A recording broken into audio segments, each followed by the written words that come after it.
Hello, namaste. म screen sharing एकचोटि हेरिदिनु ल मेरो हुन्छ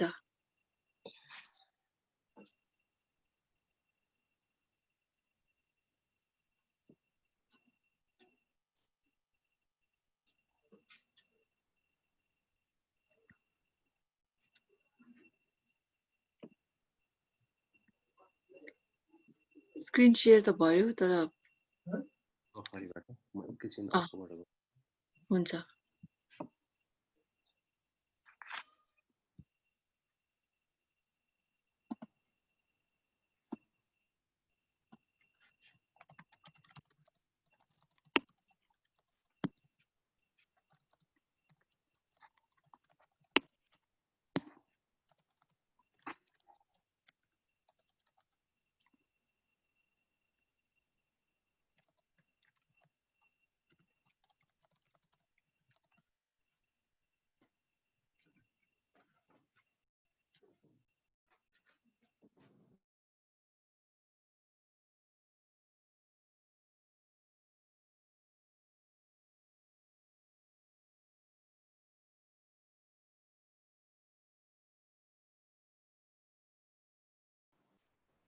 Hello.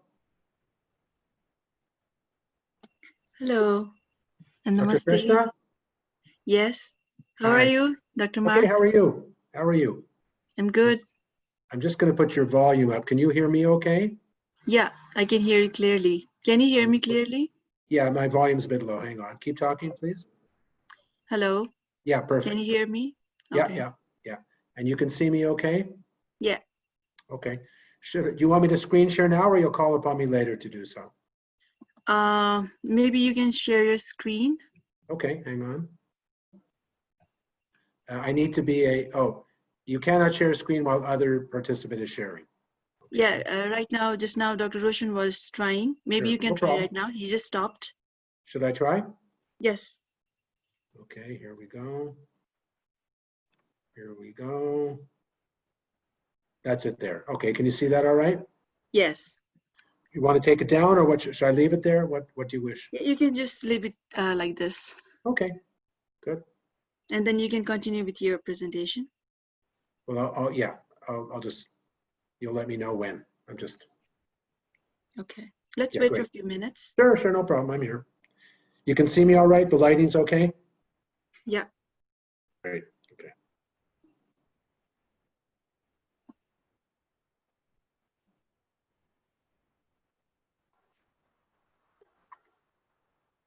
Namaste, everybody. Hello.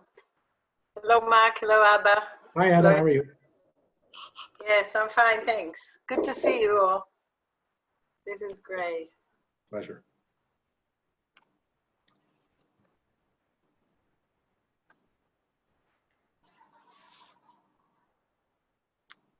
Dr. Shrestha, what time is it in Nepal just now?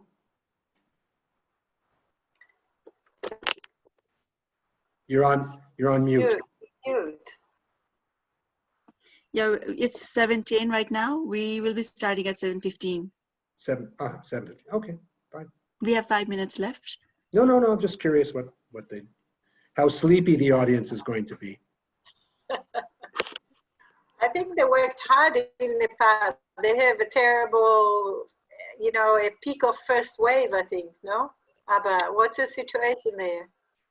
I must say I hope it will get better soon, but for now it's getting worse. The cases are rising, including the death rates. We used to see very less death rates before, but now it has we see around 8 to 10 or 11 deaths every day with new cases, with rise of new cases. And I was just looking through the data from the government of Nepal, and then as per the August 19th data, because we were also talking about the aging today, so I was just looking through, and it looks like we already have 523 cases above 65 years of age. Deaths, And Dr. Shrestha, or cases? sorry? Deaths over age 65? No. This is the total number of confirmed cases is Okay. 523 above 65 years of age. Okay. And symptomatic cases, according to the percentage of symptomatic cases as compared to the asymptomatic cases, as the age increases like 65 to 74, it's like 4.5%. And it increases by age, like if it's more than 85 years of age, then the symptomatic cases rise by 7.4%. So people tend to be more symptomatic when the age increases. And also the age-specific case fatality rate is also high. Like from 65 years of age, it's around 5.5, and as the age increased above 85 years, then it's 14%. So as compared to the national case fatality rate, which is 0.4, the case fatality rate for the age above 85 is 14%. It's way high. Right. Okay, we'll talk about that. That's unfortunately the case in the rest of the world, but at least you can be reassured that you're not different from anywhere else, unfortunately, during this nightmare. Yeah, definitely. Yeah. That is ever so mildly reassuring, but not much. Yes. And sorry, I can see Professor Lochana Shrestha there with us. So namaste, Professor Shrestha. Namaste, Professor Lochana. Namaste. And we also have Dr. Roshan Parajuli, who will be presenting a bit for us. So namaste to everyone again. Hello, namaste. Yeah, we have Dr. Barbara Kamhos, right from US. It may be around 6:30 right now over there. So welcome, Barbara, to the webinar.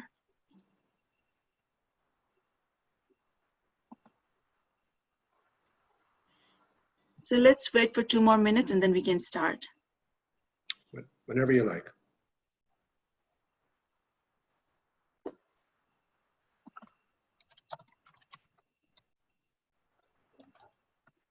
Yes. Professor Shrestha, would you like to tell us a little bit about what's happening in Nepal from your perspective a little bit?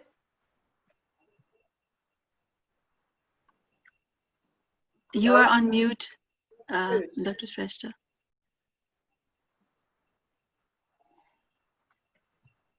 Professor Lochana, yeah. Yeah. Okay. First of all, thanks for inviting for this webinar to present about this COVID-19 and aging. And now we all know that in Nepal also cases are increasing day by day. And also the problem is increasing all the groups, all the aging group, especially in the aging. Now we can see the number of cases in the aging is increasing, and the death also among the aging is increasing. Before it was not like that. Before during the June, during the June, from June onwards it was increasing. In my data analysis, in the June onwards it was increasing, and now it is I don't know how much it will increase and all the problem. And now people everywhere. In all the cases everywhere, all the communities everywhere, they are getting scared how to manage the aging, because the death among the aging is increasing. And what happened is once it positive in the death, the mortality among the death is increasing. That's why instead we cannot do anything in the aging people because once you get the positive, like I have seen that within getting the positive, within the 2 or 3 days, they are getting death, after planning and because of the comorbidities and all. That's why people are very much getting scared here now, how to manage the aging and all. Before, people are a little bit reluctant before. Now the situation is very much panic. That's why government is also planning to do what to do. One or 2 months before also I have presented in the governments and to increase the awareness about how to take care of the aging and all here. And for that They have just just making the awareness in the local level. It might be the problem among the aging will be beforehand, the time is very short and the problem is already start taking on this one, now it is very much panic. Let's see, I'll just present about this later on little bit.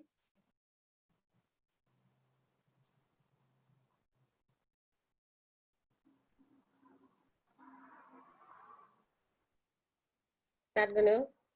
Thank you, Professor Yochana. Thank you, Professor Lochana. Namaskar and good evening to Your Excellency, Dr. Anjan Shakya. Dr. Anjan Shakya is here with us.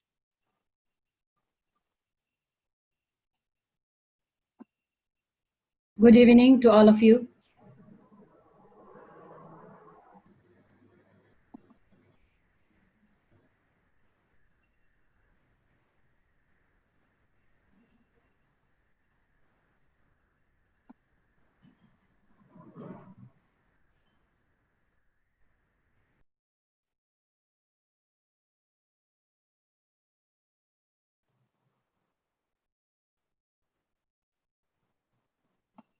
As most of us are here now, maybe we can start. Mark, Dr. Mark.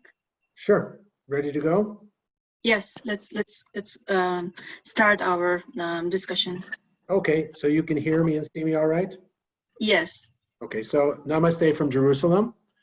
I'm really delighted to be here. I had the pleasure of signing in to Professor Paltiel's lecture a couple of weeks ago. And just to make sure there's no misunderstanding, in her spare time, Professor Paltiel is my wife. So I very much enjoyed her talk, and I was really interested to hear from Nepali colleagues your experiences and what was happening. My wife and I, Professor Paltiel and I, were in Nepal many years ago, and we've been all around the world. And I have to say, and I'm not saying this just because I'm speaking to Nepal, but really, it really was, of all the places we've been, one of the most magical. We really, really enjoyed it. And I'm sorry we haven't been back since, but perhaps when COVID goes away, we'll be able to visit again. So I'm honored to be invited by both the embassies of Nepal and Israel and Nepal to speak with you about this problem. As we heard from the previous speakers, it wasn't thought to be such an issue in Nepal, but now it's becoming clear that it is. And that doesn't surprise me, because old people are old people around the world. They have the same biology. Their environment might be different, but they suffer and they exhibit similar phenomena around the world. So what I'd like to do is ask 4 questions. For those of you who've been to Israel, can you see my arrow all right? Can you see the mouse here? Mick, can you see it? You're nodding? Yeah, okay. So here we have, we can see. Yeah, the top left, we have the Haggadah of Pesach. This is the Passover book that we read from. For those of you who've been to a Passover Seder, an evening meal, we ask the youngest child in the family to ask 4 questions, and the evening the discussion and prayers and songs that follow those 4 questions are the evening activities. So I'm going to ask 4 questions and try and I'm going to present 4 questions and try and answer them. And I hope that I'll make my comments relevant to your situation. We all live in different places and with different levels of finance and different levels of availability of healthcare, but we all struggle with the same problems. So I'm just as interested, I'm more interested in hearing from you than I am in presenting, and I hope in the last half hour, I will also hear questions and comments from my colleagues in Nepal. So let's start with the first, the questions we're going to look at. Is age a risk factor for death and pneumonia in COVID-19? If it is a risk factor, is it an independent risk factor, or is it caused primarily by the comorbidity that is not caused by old age, but accompanies old age in many patients? And if age indeed is a risk factor and comorbidity together, what are the implications for older people, especially when we look at low-income countries such as Nepal? because we have to make recommendations and we have to think together in ways that you can manage, you can afford, and not make pie in the sky recommendations that your economy or infrastructure cannot support. So I'm trying to keep in mind the aspect of LICs and how you can cope. And you have some advantages and some disadvantages, and I'll get to that shortly. And then finally, I'll be very interested. There are 4 questions, but one of the questions is the questions that you, I hope, will ask me. So here is the future. Here's a population pyramid. I'm sure you're all familiar with it. This is the population pyramid of the world, the dark blue, in 1950, the year I was born. This is the way the world looked when I was a baby. And let's just look at over 70, not even go down to 60. The population, the area under the curve, right here, was the number of 70-year-olds in the world when I was born. Today, the number of 70-year-olds look like this. Okay. I think some of you aren't on mute. If I could ask you to be on mute. We'll open it up for the discussion period, obviously. So this is the number of old people in 1950. This is the number of old people today.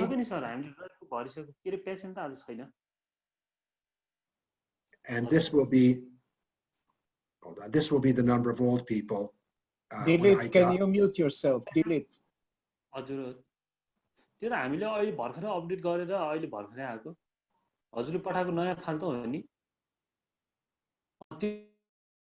Okay, keep going. This is the number of old people in the world when I die in 2100. Now you might say, is he crazy? Well, you'll find out a little bit more about me as the time goes on, and you'll see whether or not I'm right. But there are going to be a lot of old people in the world. There already are, and there are going to be more. And the United Nations, in a recent report, has written that by 2050, which is not so far away, there'll be more than twice as many people over age 65 as there are children under 5. And this number is going to grow. This is the percentage of people in the world. This is children under 5. This is people over age 65. And we're right about here. We're right at the crossroads. And this, of course, is a good thing, not a bad thing. And I'll get to that too. I'm going to try and look at this question of COVID-19 and older persons through the lens of the principles of medical ethics, which I don't have time to go into, but you all know, I'm sure, that they comprise autonomy, doing good things to people, not doing bad things to people, and distributing. Justice here refers to distributive justice, distributing our resources in a just way. And these are all laudable principles. The trouble is that sometimes they bang up, sometimes they contradict each other. So, but I think it helps to look at this complicated problem with a medical ethic point of view. Now, before I go on, for those of you who aren't geriatricians, and my guess is that many of you aren't, I'll give a crash course in 2 minutes on what biological aging is. And biological aging is basically a gradual failure of an excellent self-repairing machine. What do I mean by that? DNA, which you can see here, is broken and battered by both exogenous and endogenous sources. As you sit through this lecture, the DNA in your body is being battered thousands of times a minute from all different sources. The reason you aren't dead by the end of this lecture is because, even if you might die of boredom, biologically, you won't die because we've got very good DNA repair mechanisms that quickly repair this problem. So it's as if you're riding a bicycle and you suddenly get a flat tire, and magically the flat tire is repaired as you continue to bicycle. That's the way we are. And in human beings, we have very good DNA repair mechanisms. But eventually, like any system, like any machine, one of these repairs doesn't work. And that doesn't matter when you've got billions of cells and trillions of molecules of DNA, but it does accumulate with time. And so eventually, the inadequate or unsuccessful repair of DNA means that in the end, our system breaks down, we age, and we all die. So that's gerontology 101. Now, what does this mean clinically? Here is, just as an example, lung function and age from 0 to 90. And we can see that in child, let's just look at this curve here. It says normal. normal. Okay, let's look at this normal curve for a minute. You can see, forget the rest. Lung function in little children is not very strong. They have weak lungs, and it takes them 10 or 15 years to start to develop normal adult lungs. They continue through puberty to become super lungs, and then as they enter early adulthood and through middle age, the lung function in normal people deteriorates. That's aging. That's due to, in the lungs, a slow, steady failure of this mechanism to work. Not to speak of the blows of air pollution and other things. So all of our organs, when we're born, are premature from a biological point of view. I'm looking for my mouse again. Here it is. And they all get better, and you all, by the age of sort of 22, are biologically supermen and women. And slowly, slowly, slowly, we deteriorate. We don't die. Our lungs don't give out. We don't die of lung failure unless we have lung disease. But our lungs are definitely not the same in old age as in young age. Now, what do we mean by old? We use the word 65. We use the number 65, often 60. These two people are my grandparents on my mother's side. And my grandmother died when she was 69, and my grandfather died when he was 111. And if you don't believe me, and why should you, here's his gravestone. And it says, age 111 years. Why do I show you this? Because the difference in age between 68 and 111 is a very broad church.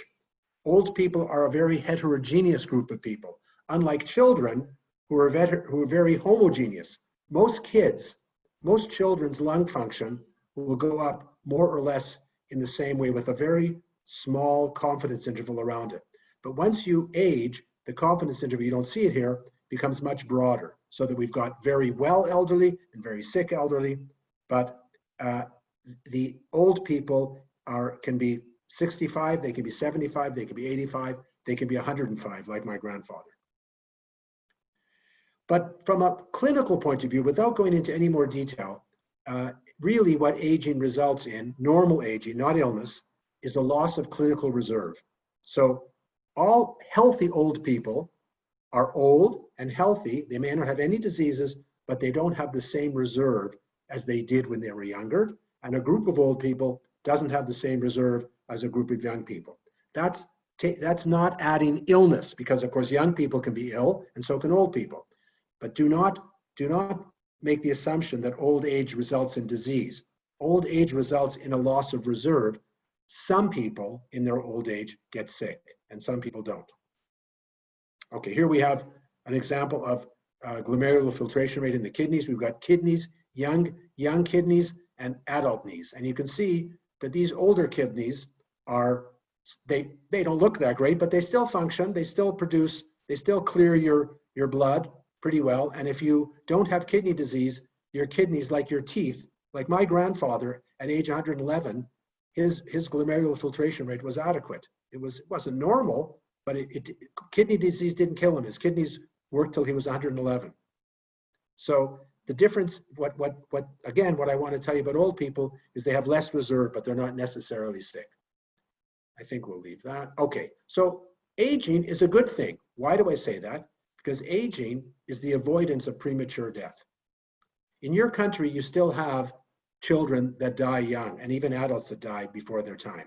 And what happens, aging is simply a result of people not dying in their youth, which is a good thing. So I don't like when I hear people complaining of the burden or the challenge or the tsunami of old people. I say, let's celebrate it.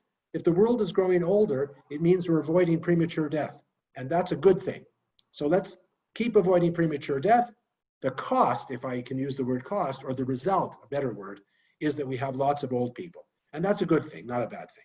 It has its challenges, it has its issues, we have to deal with it. I'm not saying that we just shrug our shoulders and say, there are no problems, there are problems, but it's in the end a good thing, not a bad thing.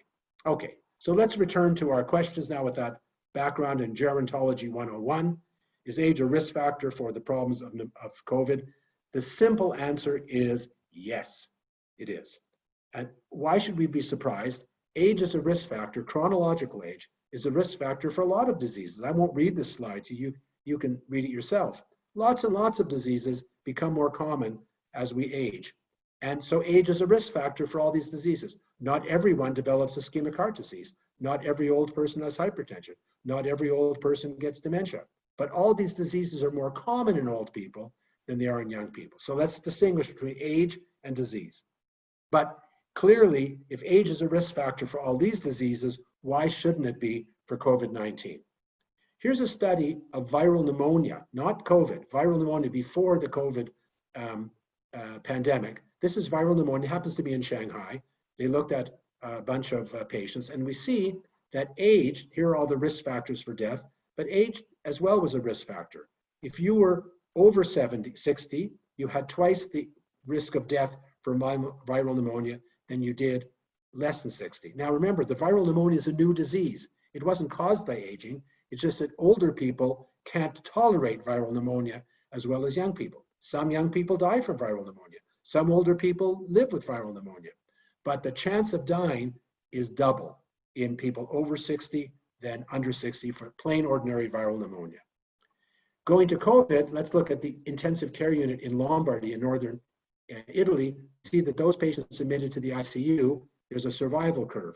This is all the patients. These are the old patients, over age 65, under age 65. So we see that the survival curve for older people is worse than the survival curve for younger people. But not all older people die of COVID. See, many people die, unfortunately about 50%, if they get into the intensive care unit. But then people live. Not everyone dies of it. But many more die in old age than in younger age. Here's another study from Italy and China. This is age, and this is case fatality rate. And we heard from one of our colleagues, the case fatality rate in Nepal, if I heard correctly, and I'll be happy to hear corrections later, is around 15%, which means that of those people that get sick, 15% of old people die, compared to less than 1% of people between 30 and 39, and 0 in children. These are the Italian numbers. These are the Chinese numbers. And they're a little different, but that's a whole other subject. But you can see that inexorably with age, the chance of dying once you get this disease is much higher in old people than it is in young people, and it goes up gradually with age. As older people lose their reserve, they can cope less well with the disease. Another study, the colors are different countries. Hold on, it's just a little hard to see. This is South Korea, Spain, China, Italy. Age 80 plus, age 0 to 9. So you see, children, almost nobody dies of this disease. In old age, over age 80, many people die in many countries. So Nepal, you're not alone. You're in good company with other richer countries which have a more, not advanced, but a wealthier healthcare system. So don't feel guilty and don't feel bad. There's things you can do, but you're unfortunately, it's a weird way to put it, you're in good company in the sense that we're all suffering from this pandemic and it affects old people around the world. Okay, but there are people that say, okay, Clarfield, you've convinced me that age is a risk factor, but maybe that's because old people tend to have more comorbidity. That's why they die more. And I'm going to try and convince you that while comorbidity adds to risk, age itself, controlling for comorbidity, is also a risk. Here's a study from the UK, looking at almost 17,000 hospital admissions. You can see here that even when you control for these factors here, this is a multivariate analysis. When you control for these factors, it's much better to be under 50, right here, that's the risk is 1, than it is to be 50 to 59, that's the risk, 70 to 79, higher risk, and 80 higher. So age alone, and when you control for these other risk factors, is these other illnesses, age alone, when you do a multivariate analysis, still causes a higher hazard ratio. This is a hard slide to see, and I apologize, but this is a multivariate analysis of factors associated with mortality in intensive care units in Lombardy. And just look at age. This age here, and I'll explain to you what it means, this age is controlled for all of these factors, which you probably can see. Hypertension, hypercholesterolemia, heart disease, and so on. So here, age, every decade, 50 to 60, 60 to 70, 70 to 80, 80 to 90, etc. In each decade, the mortality is 75% higher than the decade before. 75%, 75%, 75%, 75%. That's a pretty good, if you were investing in the stock market, that would be a very good rate of return. But we're not, we're investing here in death, unfortunately, and we see that age alone is a risk factor.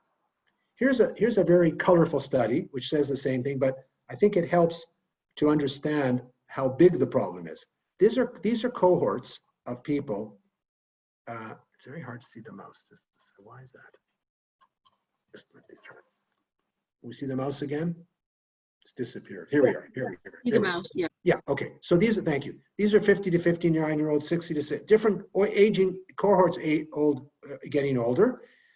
These lines here are the number of years of life expectancy.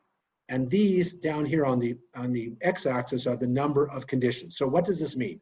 Let's look at a 60 to 69-year-old fellow. He or she has, with no comorbidity, a healthy 60-year-old has another 25 years left to live on average. A healthy 70-year-old has another 17 years left to live. A healthy 80-year-old has another 10 years left to live.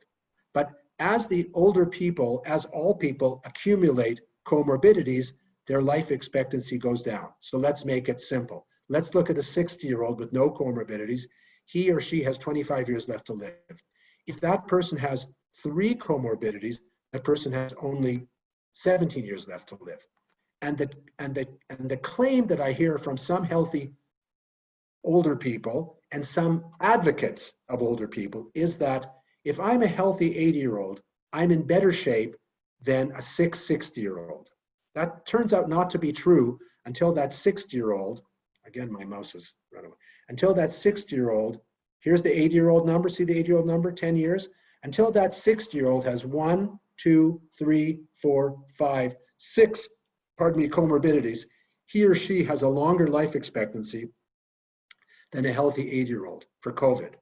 So it's true that the more comorbidities you have, the worse you are, but it's also true the older you are, the worse it is, even when you control for comorbidity.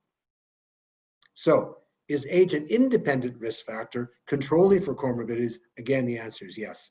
So the older you are, the higher the risk. The more comorbidities you have, the higher the risk. Put them together, an old person with multiple comorbidities is at very high risk of dying if he or she gets COVID. Now, perhaps Professor Alkan can correct me if I'm wrong, but I don't think I'm wrong, and that is that it doesn't appear that older people are more likely to get infected by COVID. Is that right? Mick, you're giving a thumbs up? Yeah, that's what I thought. Old people are not more likely to get infected, but they're more likely to get quite sick if they do get infected. I think that's a summary statement of this slide. Thanks, Mick. Okay, so if indeed age is a risk factor, and if indeed comorbidity adds to the risk but doesn't excuse old people, if it's true, what should we advise older people to do? And this, I'm sure, not only advise older people, but what should we advise our governments, our ministries of health, our medical societies, our hospitals? What advice can we give older people? And I'm going to try and concentrate for a few minutes on whether that advice is relevant in an LIC like Nepal, and what is relevant. So this is a slide in Hebrew, and you don't have to understand anything more than the colors, but green is regular risk, yellow is high risk, and red is very high risk.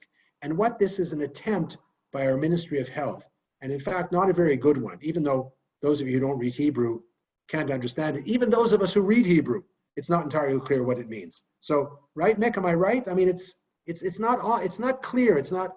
Ada, can you understand this? Can you understand it? Too Probably much. not. What's that, Mick?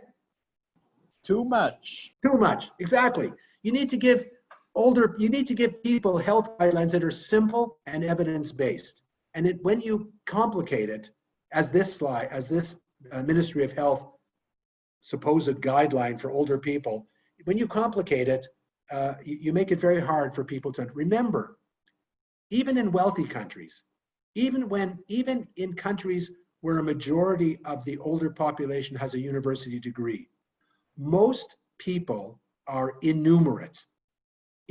What illiterate means you can't read, innumerate means you can't count. And unfortunately, most people, even educated people who aren't educated in science, are not literate with numbers. And so when you say your risk is 5% or 10%, most people don't understand that. And that, I'm not saying that out of arrogance, I'm saying that it's a fact. It's been well studied. There's an old joke that there's three kinds of economists: those that can count and those that can't. And it's a problem. So these things let's start that the guidelines have to be simple and clear, even for well-educated people.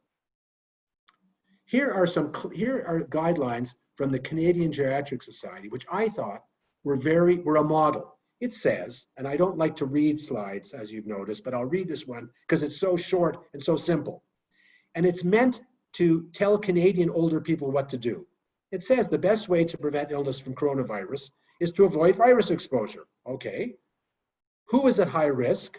One, anybody over age 60 and anybody with these conditions. That's pretty simple, but you'd be surprised at how many people don't necessarily know this. So I think this is a model for a guideline, for not a medical guideline for us, but a guideline for our patients, for the public. And I think ministries of health in Israel and Nepal, around the world, should be giving clear, simple guidance to old people. And we'll come soon. Okay, now I did a quick look at what's going on in Nepal, and I think I saw a slide like this, and this reflects, I think, what one of your speakers said before, and that is the number of COVID cases, the age group. We see that the number of COVID cases, not deaths, is mainly among younger people. And that was explained to me, number one, that's who's being tested. So this is not that everyone in the country is being tested, but younger people tend to be tested. Younger people tend to be infected because they work in large groups. And apparently, somebody told me, and I'll be interested to hear from Nepali colleagues, this might have something to do with the thousands, if not hundreds of thousands, of workers, Nepali workers that had to come back and be repatriated, were kicked out of their host countries from the Gulf and other places, came back infected or came back and got infected. So this is also the graph in Israel looks like this too, where the majority of cases are people my children age and medical students. This is the majority of cases. You see here in Nepali data, although this isn't based on many cases, the number of reported cases in old people is not very high. But number one, they're not being tested, and number two, they're staying protected. Here's more data from Nepal. It looks at age-specific case fatality and comorbidity, and we see here are the over age 45, 55, 60. We see that the age-specific case fatality, without going into the exact numbers, look at this. It's 25% in those over case fatality is 25% for Nepalis over age 85 compared to 0.1% for people my children's age. That's almost 1,000 times greater, 1,000 or 500 times greater for 85-year-olds. And it's old people in Nepal die from COVID just like they do anywhere else in the world for the same biological reasons of a lack of reserve. How do we deal with coronavirus in low-income countries? Well, the good and the bad news is exactly the same way we deal in rich countries, which is what you already know, which is hand washing. It's not so easy in some countries. Not every place has running water and soap everywhere. But insofar, this is not high tech. Insofar as you can make hand washing with soap and water, and if you can afford it, the alcohol things, it'll help. Social distancing is really important, but it has to be focused. You have to tell people how to social distance in a way that they can do it. And I'll give an example, and I'll be interested again to hear from Nepali colleagues afterwards. I would guess, without knowing the details, that many older people in Nepal live in multi-generational families. Can I see a Nepali face saying yes or no to that? Let me just open up this thing for a second. My Nepali colleagues, is that true that most older people live in multi-generationals? Okay, Anmol, you're giving a thumbs up? Thank you. That's the same everywhere in the world. And in Israel, actually, we have a high number too. Whoops. So it's going to be hard to tell people to social distance from their grandparents if they live in the same place. But insofar as one can do that, it's worth doing. The really simple thing, and even a poor country can afford it, is simple face masks. And Mick, Alkan, you can correct me if I'm wrong, but if two people wear a thick cloth over their faces and they're in the same room, they significantly reduce the likelihood of transmitting COVID from one to another. Mick, is that true? Give me a thumbs up. Okay, so if that's true, then any country can afford cloth. Any country can take simple cloth measures and make a multiple cloth mask and put it on your face. It's not perfect, but in a population, it makes a big difference. So my simple advice to you, and you already know this, is in order to protect old people, because they're at very high risk if they get sick, the way to protect old people is very, very low tech. It's doesn't require ventilators and et cetera, et cetera. So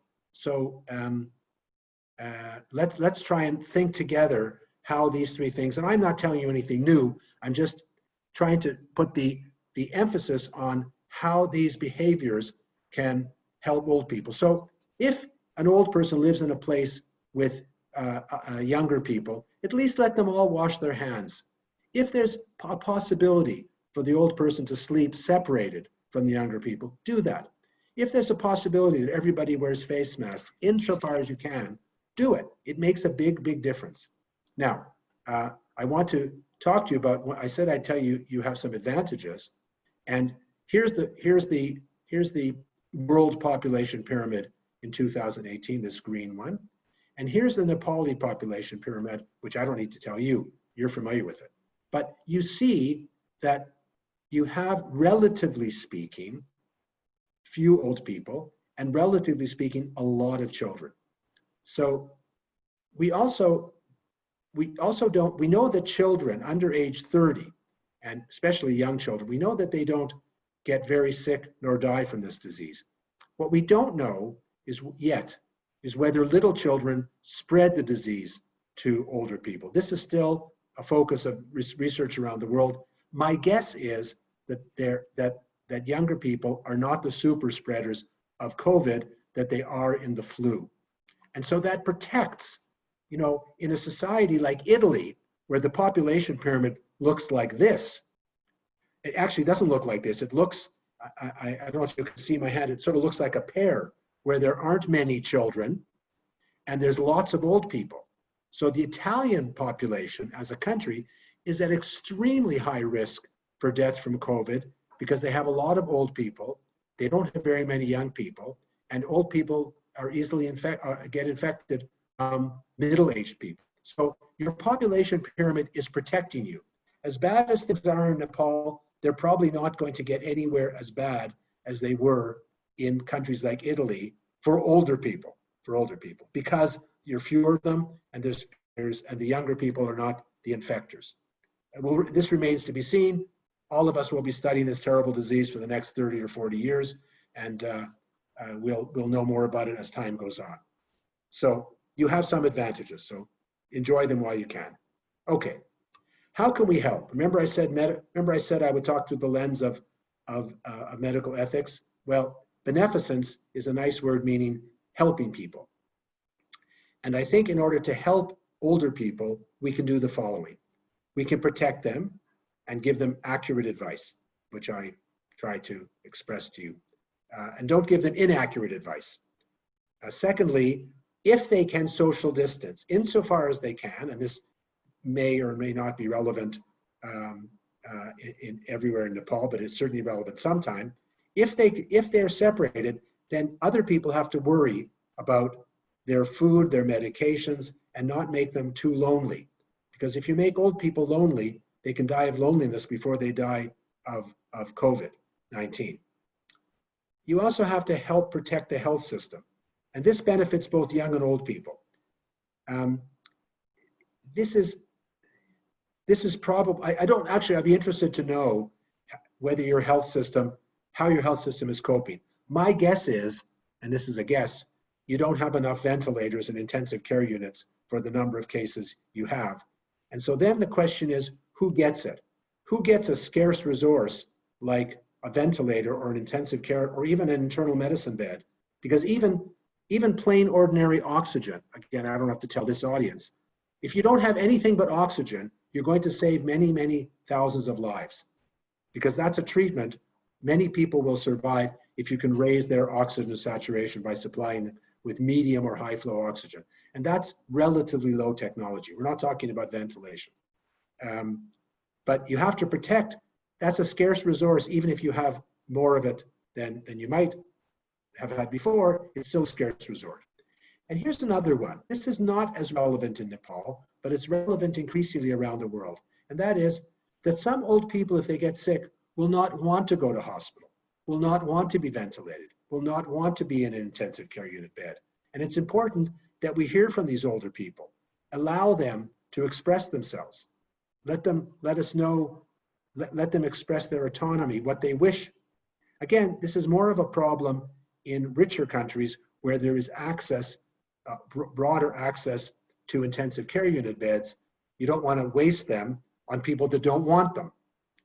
I'm not going to go into the problem of triage, but that's a central issue in medical ethics, because if you only have, as we usually have, not enough resources, choices have to be made. Should they be made on the basis of age? Should they be made, on the basis of prognosis? Should they be made on the basis of social value? For example, if the chief of anesthesia in your teaching hospital gets COVID, and if he dies, then your hospital is going to be in big trouble. Should he or she get treatment and deny it to someone else? These are questions that I don't have the answer to, but I can tell you they're being debated around the world. And this is an example of the question of distributive justice. How do we distribute scarce resources? And believe me, resources are scarce in every country in the world, relatively speaking. And then finally, and this is another low-tech solution, that those people who get COVID-19, who either say, I don't want high-tech treatment, or who cannot access high-tech treatment because you don't have it, these people should die with dignity. These people, every effort should be made to supply them with oxygen and morphine, because we know that the simple principles of palliative care, of hospice care, can be used at relatively low cost to enable someone to die not gasping for breath, not sweating, not struggling. Nobody should die in that way. And even if you know they're going to die and you can't save their life, at least ensure through beneficence, doing good, that principles of palliative care are followed. And again, even morphine's a cheap drug around the world. I just asked my Nepali colleagues, I want to look for a hand, I'm going to open up the thing. Is it a problem? Can someone give me a hands up? Is it a problem to get morphine in the usual hospital context in Nepal? Is that an issue? Can someone put a thumb up or a thumb down? You're too shy. Thumbs up. It's a problem, Dr. Bista? Your thumbs up is a positive or negative? No, you need a good prescription to get it, like morphine, okay? So. Say that again, please. I didn't catch what you said. We need a doctor's prescriptions to Okay. get a tablet or injectable morphine. So. But is it available in the country? Is it something you can get if you get the prescription? Yep, we get injectable, but the tablet are really. Okay. Okay, that's good. I'll tell you why that I'm asking. Forgive my ignorance, but in some countries, I don't think Nepal suffers from this. Some countries have a cultural bias against opioids. So in many countries in sub-Saharan Africa, you can't get morphine. The doctors won't prescribe it, the hospitals won't allow it. There's a kind of a cultural allergy to it. I'm glad to hear that that's not the case in Nepal. And if I had to guess, I would have guessed they didn't have that allergy. The question is availability. And again, it's relatively cheap. So if you're looking, if you've got scarce resources and you're wondering what to do, at least help people die with dignity. Okay.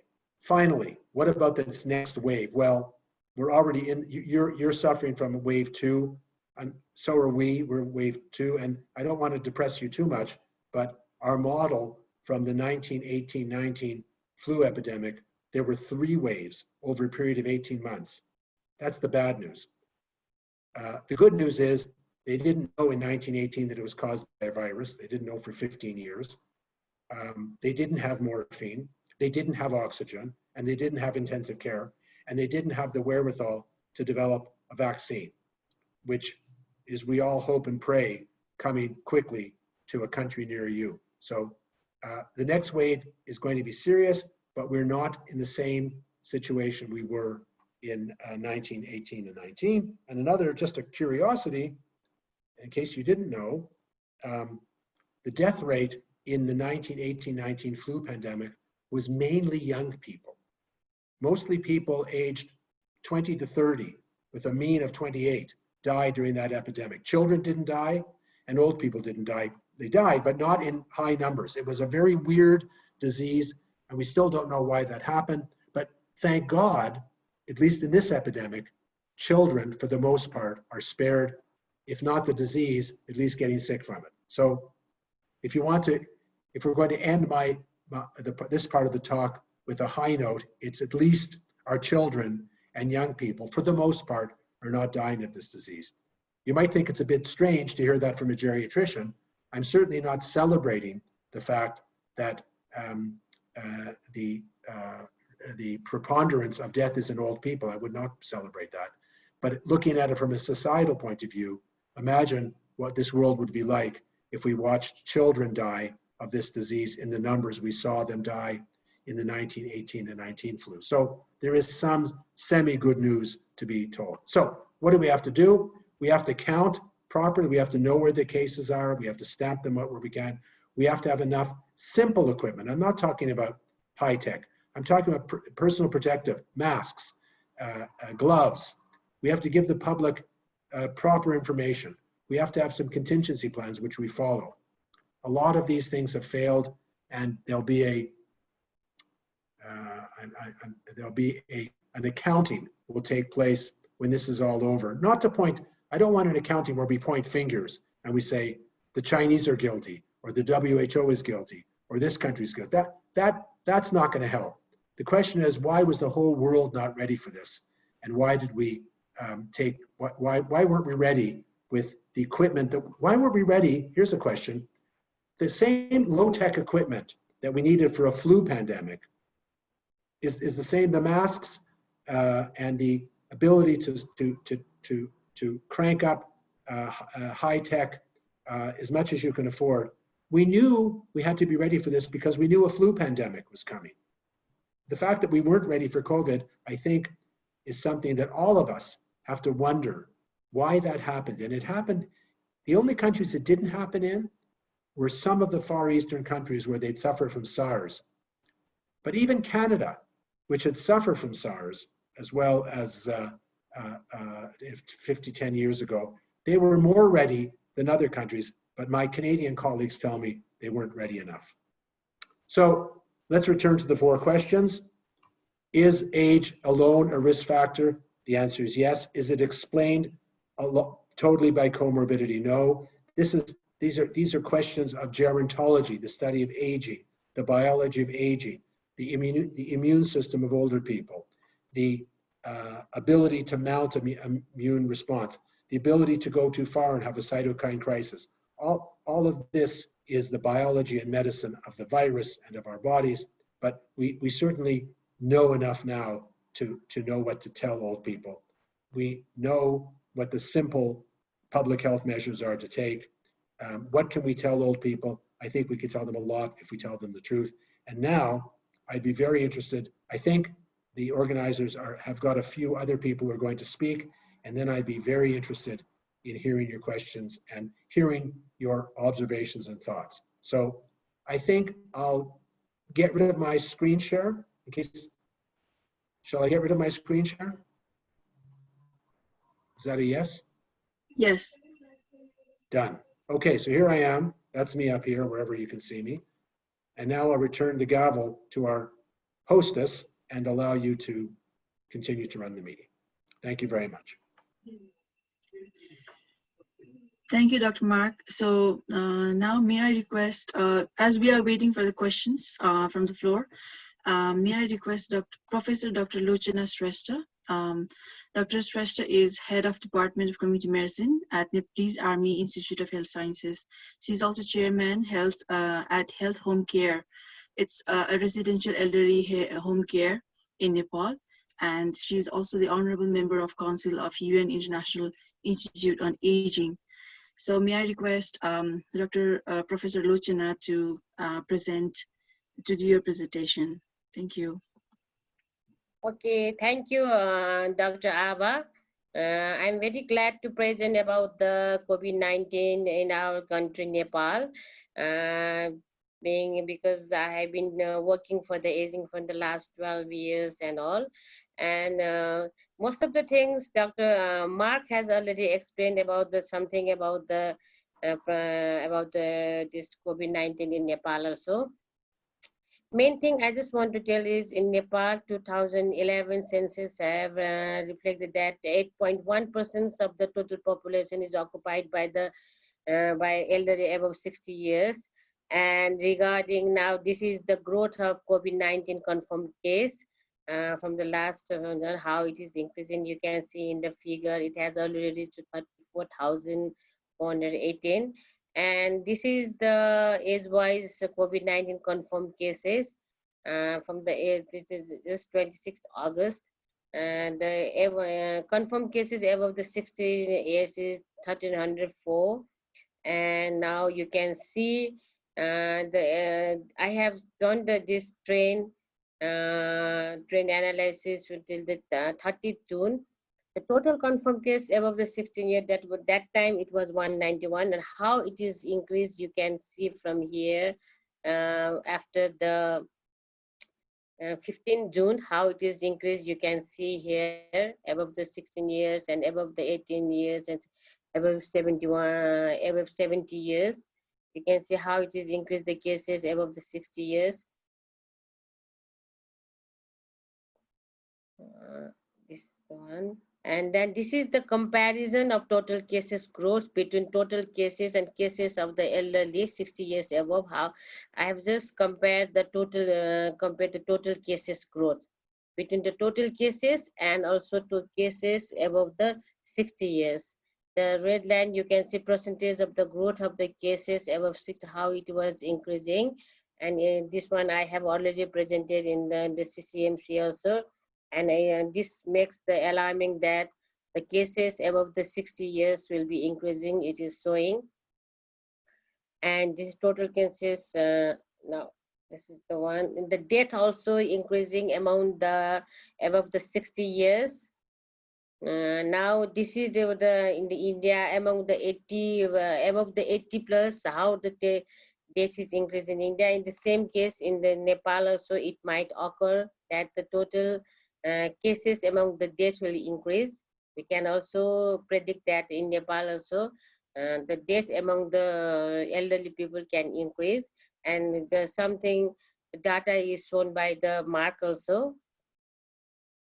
Now, why the elder people are more vulnerable, this has been explained by the Mark about the physiology, aging, comorbidities, and immune system. I just want to highlight what might be the main points that would be the elderly as more vulnerable.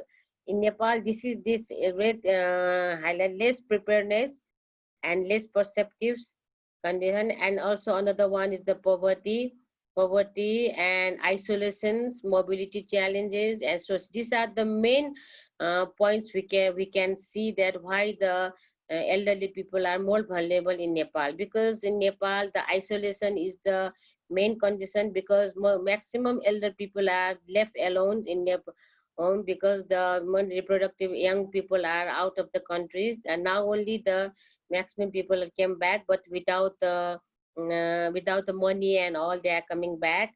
But still, they are maximum people are left behind as isolated in home. And also, poverty is one of the main reasons. Maximum elderly people are dependent upon their own, and all the protective age group are out of the country, and mobility challenges. And another one is the social distance, because of the, even in the urban area, people are left behind because the physical distance is not the social distance. Yet the people doesn't understand what do you mean by the social distance. They are keeping the elderly people alone in the home, and at the corner of the house they are living, they are putting them. And they always think that because COVID is the disease for the elderly, they thought like that. And because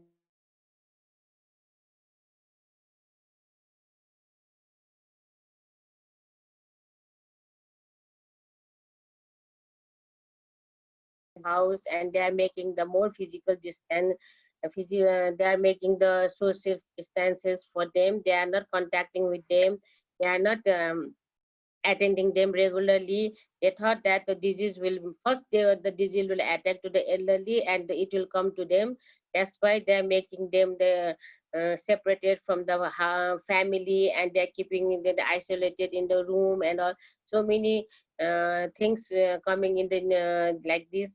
That is the one. And the research has been done in this aspect in the India also, and in Nepal also. We are getting the call that from the elderly people, we are making separate from the family, we are keeping in the alone in the room. There is so many things, so many call is coming like that. And that's why this is the main thing. The in the lower this developing countries, the people, elderly people are suffering, keeping them alone in the house, keeping them alone in the room, keeping them alone at the corner of the house. That is the one. This is the because of the social distance, because people are not getting understand the social distance. Physical distance is not the social distance. People is not aware about this one. And another issue is that we are in the limited accessibility and availability of the healthcare facilities. And another big issue is the limited age-friendly information and communication. That is the one. The whatever the information communication is going on in relation to COVID-19 is not understandable to the elderly people. And another issue is age-friendly, lacking of age-friendly family and community. And community are not so much age-friendly, and it is for here. And another one is a limited life support values, food and water is not sufficient, and all those things. And another is the increasing elderly abuse because of the COVID. And there is a limited related data, limited addition policy planning, platform and implementation. I think that now there's some ways to and to means to mitigate the upcoming situation in respect to promotive aspect, preventive aspect, and curative aspect. I just want to highlight what are the ways we can advocate in the government is in the promoting aspect. In the relation to human rights, we have to talk about for the older people, we have to protect them. And there should be the age-friendly informations, at least in the radio, TV, because TV is available in all the aspect, in all the areas. That's why in the TV there should be the age friendly informations. They should understand what is the COVID-19, how to protect and how to prevent and like that. And also there should be the frequent communications with the elderly people, because we hear even these mobile phones are not available for the elderly people. They don't know how to use it and all. We have to make them we at least for the phone calls we have to make them communications with them. And we should have a very good emergency speed dial should be there. And also we should make them frequent calling to them. We have to make them understanding of that. And in relation to food and water, there should be availability of the nutritious food. And another big thing which we have to do is the age-friendly family and community. People, family members need to sensitize them about the needs and rights of the elderly member, at least in this pandemic. and this should be the management of the chronic condition. Now we have to understand that the chronic condition, comorbidities needs to be already, so early diagnosis should be there, and it should be always, there should be good management of these comorbidities. Regarding preventive aspect, I always said there should be the physical distancing, not the social distancing, and also there should be use of the masks, which the mark has already explained about hand washing and all. Another good things is there should be the pneumonia vaccination coverage for elderly, and also vitamin A, D, and B should be supplements should be enough for the elderly. Maybe it will help for this elderly people for the increasing the immune status, and there should be good infection control, food hygiene, and we should encourage for the physical activity for the elderly, and also educate the elderly people about the facilities and support system and legal provision and non-formal network. This is the very good importance in our less developing countries. This should be available, and it should be they should be known but through the TV and all. This is the important things which we can do for the elderly people. Another curative one is the emergency ambulance for the elderly peoples, and they should know to how to dial in this phone to get the emergency ambulance. And also there should be age-friendly health facility and healthcare personnel should be there, and there should be early diagnosis and interventions. And ICU is overwhelmed, so more number of bed and ventilators are needed, and medicine strategies should be there, how to handle with the COVID-19 treatments, and the national protocols should be there, and refresher training for the healthcare personnel for the handle the COVID-19 in the elderly age. That is the one. And another in this one, I just want to tell that in the curative aspects also there should be the community personnel should be there, community health support group should be there in the community, which we can support the elderly people in the community at the local level, which we can help them who are staying alone or who are staying by self. They can help them. There should be data available at the community levels, and there should be communications, how to get with them and how to make them to get to the health facilities when they need it, and they should make the availability of the medicines for the control of these comorbidities, hypertension, diabetes, and all when they need, and to make them not to move from the house, to make them stay in the house, and also to only thing their basic needs should be available at the home itself by the community support, by the family supports. They should be there in this one. And with the growing population of the older people, let's ensure that we are not only adding the years of the life, but the life to years is friendly quality action for our elders in our country, addressing the COVID-19. Saying this, I just want to stop my presentation. Thank you. Thank you, Professor Lochana. It was really nice to learn about the Nepalese context. At the same time, we were learning from Israel team. So we have few questions by the time Dr. Roshan is preparing for his presentation. May I request Dr. Roshan to prepare for your presentation, and I would also like to request you to make it more brief. So we have a question here. Most of the research nowadays in COVID-19 is focused on CT value. Is there anything to do with transmission risk and severity of disease? Should be concerned about CT value in elderly, as posted by Dr. Bikal. So, Dr. Mark, maybe you would like to reply to his question. Yeah, I forgive my ignorance. What do you mean CT value? It's the value of the test that we do. It's a PCR. I'm sorry, I don't understand the question. CT value? What? It's a cycle time. Cycle time for? For the PCR. No, I'm not. I'm the wrong guy to ask. No idea. Sorry. Maybe Professor Elkan can answer, but I'm not expert at all in that. Mick, can you? So by the time we have answers, maybe, I have to be honest and tell you what I know and what I don't know. I don't know. yeah. There's another question I see on the chat, but I'll get to it after Dr. Panjuli's talk. Yeah, so we have Dr. Roshan Parajuli. He is an emergency physician at Nepal Armed Police Force Hospital. So may I request Dr. Parajuli to have a brief presentation.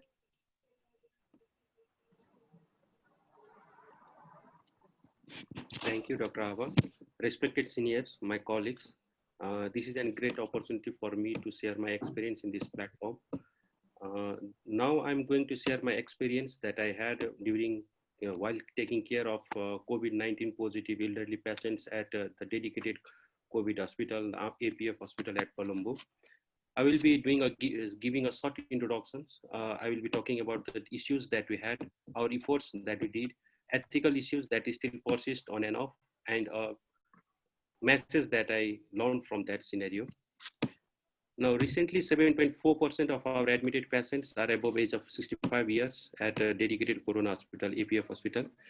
Diabetes, hypertension, ischemic heart disease, COPD, thyroid disorders, and carcinomas are the most common comorbid conditions that we are seeing over here. And we have lost our 4 elderly patients during these 3 months of course at our hospital. Now, issues that we had during our duty was loneliness, the most common issue that we faced with our elderly populations. They have different food habit than with other general populations. The wards and bathrooms were that much not friendly to them. They need more friendly scenarios in the wards and bathrooms also. They are more dependent to others, and they were not gadgets friendly also for communications, and during if they want to communicate with us in case of emergency, they were not gadget friendly.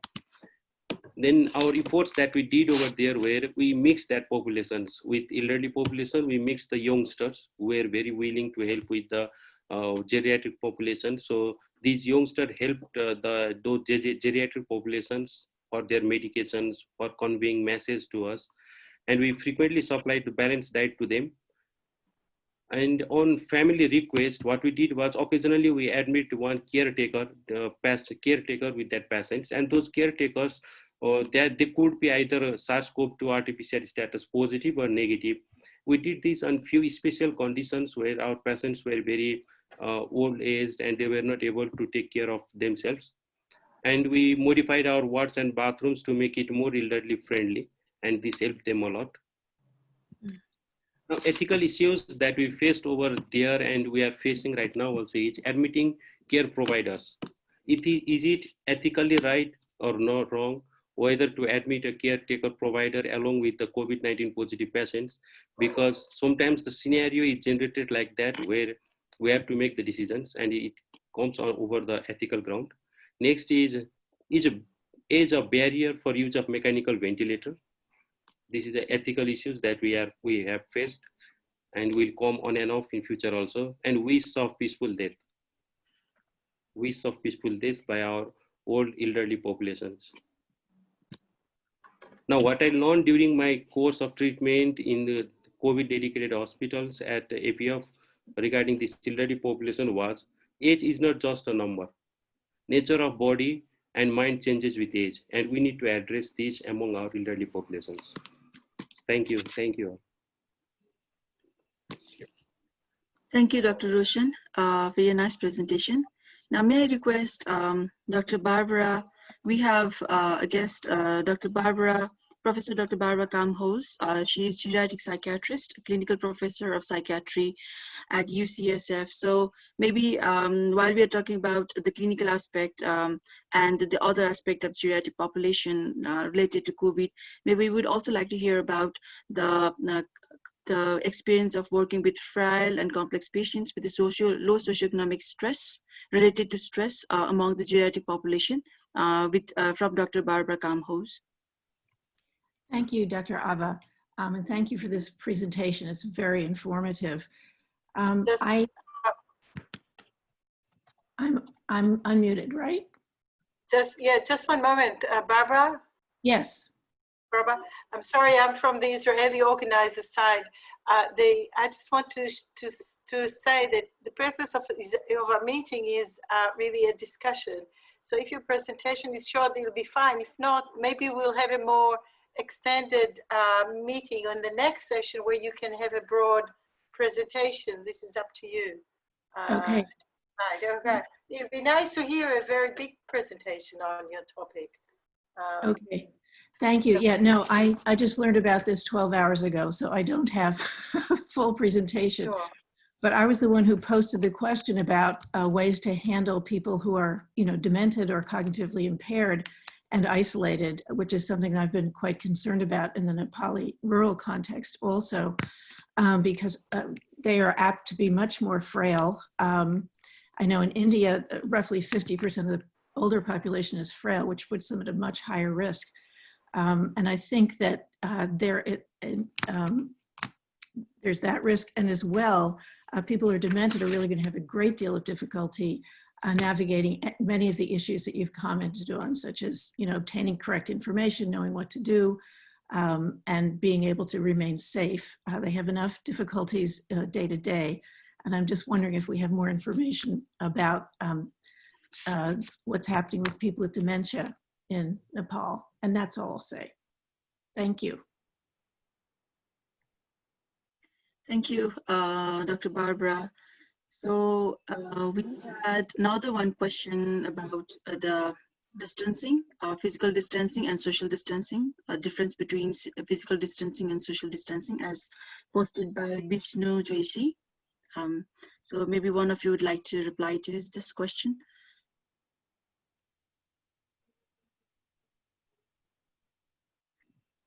I'll let the speaker who brought it up comment first, but I can comment afterwards. So the person who showed the slide might want to say something about what she meant. I can't tell from my screen who it is. Lochana Shastra. Are you there? Yeah, Dr. Lochana, yeah. You're not there? Oh, there you go. Yes. Yeah, go ahead. The question was what you meant by the difference between social distancing and physical distancing. Yes. Define the two terms, then I'll comment afterwards. For me? You're the one that used it. Okay. Would you like to comment on what you meant by the difference between social distancing and physical distancing?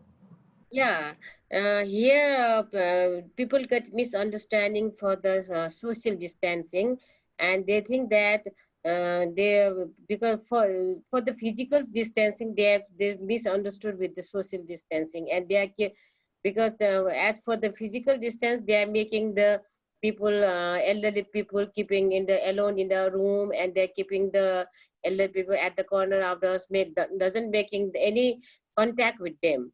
They are not getting contact with them as a socially also by communicating, and also they are not making they are not eating together like they could have eat together with the physical distancing, but they are not eating in the same room but with the physical distancing. They're keeping alone, like that's the things they are doing. That's what I'm telling. They are doing the misunderstanding with the physical distancing with the social distancing. They are keeping our social contact. They are making the out of the social contact with putting the physical distance. I agree. We had the same thing happen in Israel during early on in the first wave. We had a very strong lockdown, and we said everybody had to stay home and older people had to be protected. What happened was older people were too protected. As Dr. Lochana said, they kept them at home alone. People did not get food or medications delivered, and they didn't realize, not the government, the Ministry of Health, old people themselves, that there's no danger in sitting outside with your family separated by a couple of meters. If that's possible still in this season in Nepal, even with the jacket on, there's no reason why old people should be locked away. You can sit a few meters from them and talk to them. giving them a hug is probably not a good idea, but translating social distancing into imprisonment is not a very good idea. And that we saw this in Israel, and we're trying now to correct our recommendations so that social distancing indeed occurs, but old people aren't locked away and ignored. And I think that I think every country has suffered with misunderstanding the best way to protect old people without putting them in jail. Does that answer the person who asked the question? Does that help? I can't see who it is. I hope so. I hope so. Okay. Are there other questions? Do you want me to make comments? How do you want to run this now? Yeah, I don't think we have more questions right now. Well, let's talk about the dementia. But Dr. Ackermaltz mentioned, she's right. Look, demented people are at high risk, higher risk than cognitively intact old people are. It's I know that Barbara will agree with me, I'm sure, and if not, she can comment. But it's not a good thing to be demented. It adds an element of risk that old people already have, because they can't use their judgment on the one hand, and on the other hand, sometimes they're hard to control. So, you know, how do you get a demented person to wear a mask if they don't understand that they should do that? That's an issue. I don't have the answer to that, except tincture of patience. In other words, you have to just spend more time and be more patient with demented old people than with cognitively impaired old people. And that's, I don't have any magic words except to agree with Dr. Ackermaltz that this is if old people who are cognitively intact are at high risk, old people who are cognitively impaired are at super high risk. Barbara, do you want to say anything, agree or disagree? Go ahead. You're on mute. Yeah, please unmute yourself. Let me unmute you. Yes, thank you. I agree fully. I mean, dementia is a huge predictor of early morbidity and delirium. And delirium COVID delirium evidently is very severe and has significant impacts. Even if people survive, they often have significant PTSD. Yeah. So cognitive impairment is a major risk for bad outcomes on every level. And most people who are significantly demented are also, as I was commenting, are frail, which increases, I think that would increase their risk for death significantly. Right. So on every level, they really, they need extra care, but of course it's a perplexity. I mean, in this country, in the US, we've seen, I think 40% of the COVID deaths are in nursing homes.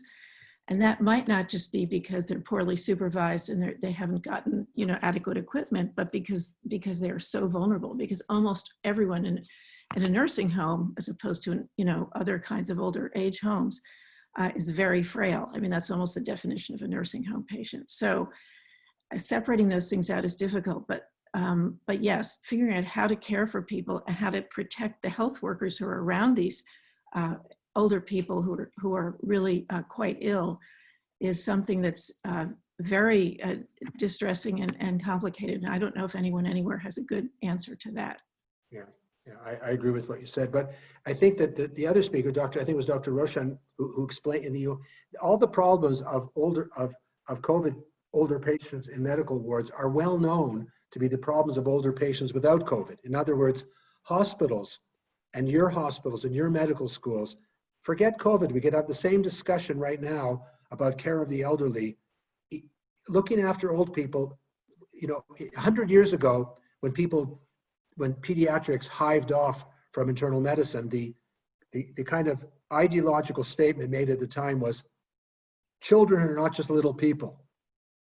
And old people are not just older persons. They're different. When they're very old, I'm not talking about 60, 70. When you're 85, 90, you're a different population than when you're 60, 65. And they have typical recurring needs that all healthcare systems, forget about COVID, have to learn how to handle. And you've got, I think, something like 2 or 2.5 million over age 65 in Nepal, and that number is going to go like this over the next 10 years. You have to become prepared.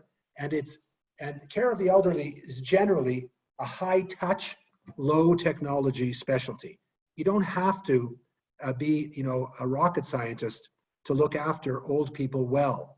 But the system has to be sympathetic and knowledgeable. And so I think when this is all over, if your medical schools and your nursing schools can reform themselves so the kind of points that Dr. Roshan made become standard care for older people anywhere in the system, that's a good idea. But I said that Nepal had two advantages. I said you had advantage, you had a young population, but Dr. Barber's comment about nursing homes, you have an advantage in that most of your old people are not in nursing homes. And nursing homes are death traps for old people for infectious disease, even when they're well cared for, simply because they're crowded together in one building and they have multiple workers coming in to look after them, and these workers live outside and come back. So it's kind of a trap for older people. The fact that most older Nepali people are not in nursing homes is actually protecting them from COVID. I would like to add the sentence. Sure. I think the definition of old people fails to tell us the truth. On the other hand, what Barbara said, yes, dementia defines the people who are at highest risk to die of anything, where COVID is just one additional factor for mortality. Yeah. I think that Professor Alkan is exactly right. That old age medicine is not easy to do because it takes more time. Dr. I think Roshan, just getting them to the bathroom is a big deal. Whereas younger people can hop up, even sick younger people can make their way to the bathroom. Older people often, not always, but often need help. So I think that the lesson that we hope you'll take from this, when this is over, is that the system should become more amenable and sympathetic and knowledgeable about general care of older persons, because the principles that you're alluding to are the same if an older person needs surgery, the same if an older person has an acute abdomen, the same if an older person has a depression. It's just their illness plus the lack of reserve that comes with normal old age, the super lack of reserve that comes if you're frail, and the no reserve if you're demented, because people act like children and yet they're old people with all of the illnesses of old people. So this is, but I would like to say to some of the younger people here in the audience that I hope even if I made no sense otherwise, I hope at least the enthusiasm that I tried to express to you about the joys and the satisfaction of caring for older people and the fascinating science that exists. And I see Dr. Barber's nodding. There's a million interesting issues. And if you're looking for a new career, if you're looking for a career that if you were looking for the kind of buying shares for Apple in 1980, wouldn't we all wish that in 1985 we bought a whole bunch of Apple shares? We'd be zillionaires now. Well, I'm telling you that in medicine, especially in LICs, geriatrics is the Apple of medicine because it's going that way. It's all going that way. As long as you don't let young people die prematurely, you're going to have older people. So if any of you want to be involved in a fascinating, rewarding career where no matter who or how you are, the tailwind of demography will push you to succeed, no matter what you do. You're going to be a success if you pick aging, almost no matter what you do. If you try hard, you'll really be a success. It's a great field. So I hope, at the very least, I've been able to express that field to some of you. Yes, I just want to tell regarding dementia. You're muted. Yeah, like dementia, I just want to tell that not only dementia is not the risk factors for the getting the COVID and all. I just because dementia patients, they're always restricted. They will be, their mobility will be very less, and they will be restricted at the one place, and even in the nursing home they will be there, and in the house also they will be not. They are not mobile and all. They know once only thing they cannot do the preventive activities themselves, and other healthcare providers or family needs to support them to do the preventive activities. And I believe that because of the comorbidities with the dementia, make them more risky for the COVID-19 and all. I just, because I have found here, not because they are always restricted in the house, they are not mobile and all, but the other people for the other elder people who are mobile with all the other comorbidities, that they are more risky and all. That's why I don't think so. Dementia patients are more risky than the others with the COVID-19. Even in the nursing home, because in my elderly care home, the lots of about 80% are dementia, and I don't think they will be more risky for the COVID-19. If there is a comorbidities, they might be the more risky for the this thing. And dementia people's from our health personals, when we tell, okay, please wear the mask always, you will be protected, they will forget to use the mask. But we being the health persons, we have to make them wearing the masks and hand washing and all. And for that, with those things, I don't think so they will be more risky for the COVID-19. Dr. Lakhana, that's an interesting point, and I would throw that back to the rest of you. That's a fascinating research question. What you just said is a hypothesis. I actually think that you're right, but it's still a hypothesis, and it's a relatively easy thing to study, and it should be studied. I want to just, Dr. Abba, there's two questions here that I read in the chat. Do you want me to read them out? I can answer them.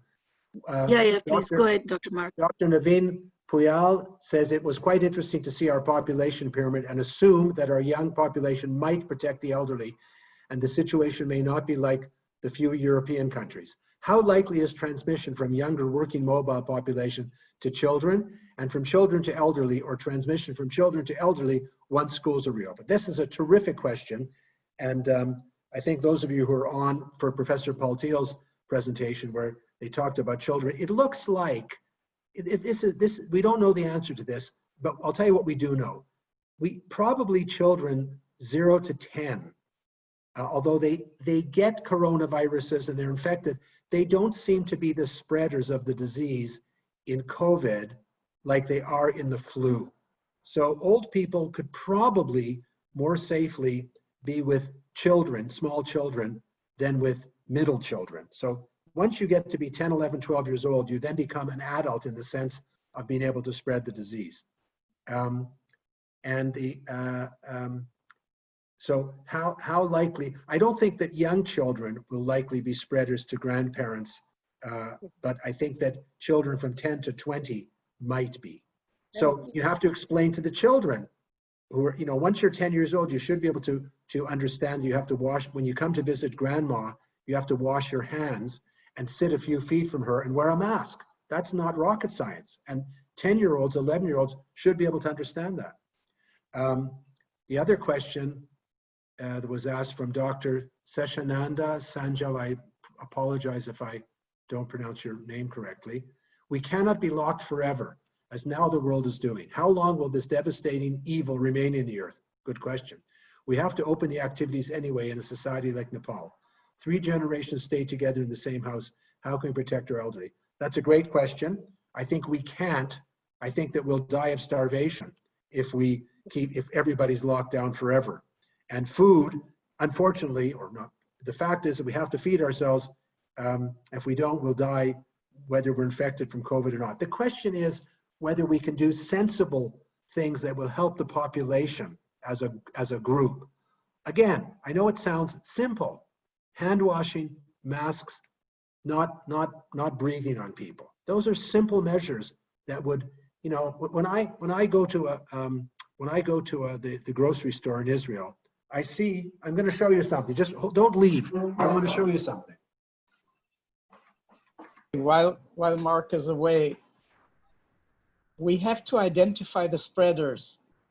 And by the graphs that we saw today, the spreaders are between 20 and 30 years of age. And this is the population that we need to educate about being careful not to infect others. Yeah, you're right. Here, I'm going to wear a mask for you for a minute. I hope you can see this. This is the way to wear a mask. This is the way I see a lot of people in Israel. Can you see that? They're covering their mouth, but not their nose. Same thing? Yeah, same thing. Yeah. And then there's another style. There's this style. Have you seen this style? Yes, Yes. And there's another style. There's this one. Yeah. It's a simple thing. Tell people to put a cloth around their nose and mouth. This may not help everybody, but as a it may not help everybody, but as a population, in the thousands and millions, it will help. There was another, so how long will this evil be with us? Well, if I knew that, I'd be a pretty clever person, and I'm not. Until the vaccine comes, and until God intervenes, it looks like a good year or two. But remember, all epidemics rise and all epidemics fall. The question is when. Okay, I think there was Professor yes. Mike, we have one more question. Would you agree? Professor Mike, we have one more question. Sure. So it says that, so this question was posted by two people at the same time. So he says that your opinion on wish peaceful death by elderly patient. So how are ethical medical issues being addressed in Israel? So how are ethical measures in medical issues are addressed in Israel? As when we talked about. So we've had a bunch, this doesn't become an issue until you don't have enough resources. So the ethical issue is very acute when you're dealing with triage, T-R-I-A-G-E, when you've got two people and one bed, two people and one ventilator. So far in Israel, although this could change, we have enough ventilators for those that need them.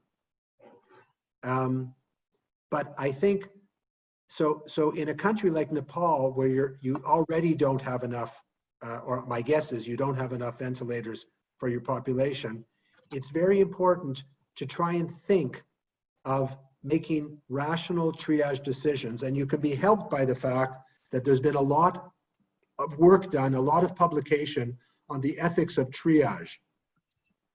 What works and how to do it, the next case, age. It's a complicated issue, but and unfortunately, most of the work done is done related to the availability of ventilators in wealthy countries. I have not seen, that doesn't mean it doesn't exist, I have not seen a well-written policy paper on triage in LICs, but your question made me curious, and I will look for one, and if I do, I'll send it to Ada, and she can send it to the group. But you're asking, so far in Israel, the ethical issue of triage has not arisen because we have enough ventilators. If that changes, we also have triage documents ready, whether we'll follow them or not, whether the population will allow us, whether we'll have the bravery to follow these guidelines is another story. But they are written and they're ready to go if we need them. Right now, no, correct to today, we don't need them yet.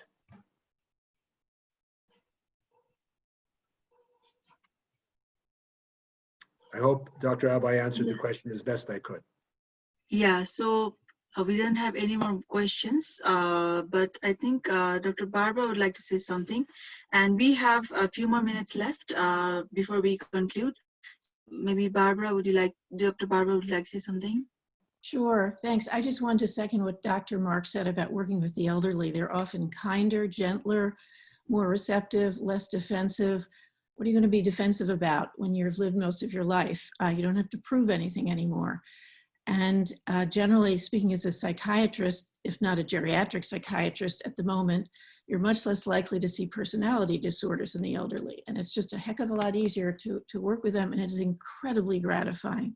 You have the opportunity of sharing with someone the story of their life, and you can see how things worked out for them from their beginnings. And they have a lot of wisdom, and we need to listen to them. So I find it extremely pleasurable to work with older people. I agree with Dr. Barbara, and Dr. Barbara, they also say thank you, which younger people don't seem to say anymore.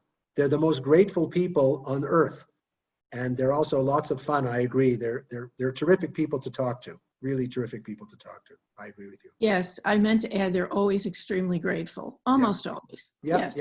yeah. Yep. It's their children can sometimes be a bit of a pain, but that's part of the in pediatrics you deal with the parents, in geriatrics you deal with the children. It's just part of doing business, but it's fine. You learn how to do it. But even the children, if you do things in an open, collaborative way, I was just kidding. I was just being silly. Yeah, but you're right. Yeah, go ahead. it's just amazing to see, you know, sometimes I will see a family and the children are sitting there tense and upset and they're fighting with each other about who has to take charge and they feel guilty and there are all these conflicts that come out. And as you help them understand what's going on and as you deal with behavior problems and other things, the whole family relaxes, the relationships are better.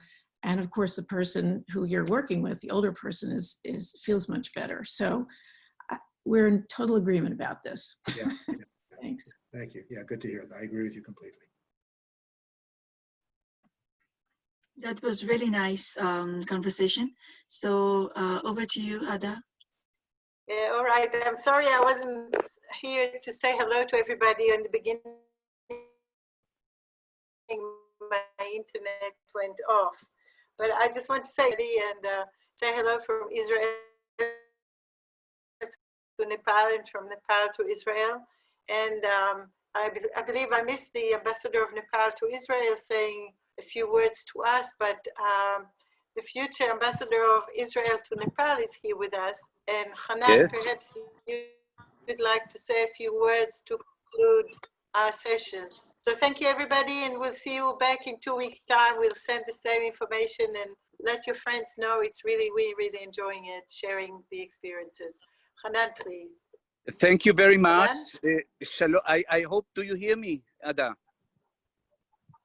Do Yes, you hear we me? can hear you. Yes. Yes. Yes. Shalom and namaste. I'm very happy and excited and impressed to share this meeting today. I think it was amazing to see how much exchange and how much we should all share. I was only recently nominated to be the new ambassador to Nepal, and I'm expected to leave to Nepal in about a month or 6 weeks. As you are all aware, the corona and the airport are linked, so I'm not sure when I will be able to arrive Kathmandu. Mero Israeli nam Hanan Goder ho, Torah, I have some experience in Nepal, as some of you recall, and I'm really looking forward and I'm excited to be with you. Namaste. Namaste. Welcome to Nepal. Thank you very much. Thank you very much. Welcome to Nepal, Your Excellency. Thank you, Abba. Thank you. Hanan. Thank Okay. you. So See you again. thank you all. So thank you very Bye-bye. much, everyone. It was really nice conversation today. Thank you very Thank much. you. Thank you. Bye-bye. Thanks for Thank inviting you me. all in 2 Thank weeks. you. Namaste. Bye-bye. Namaste. Bye-bye. Namaste. Namaste.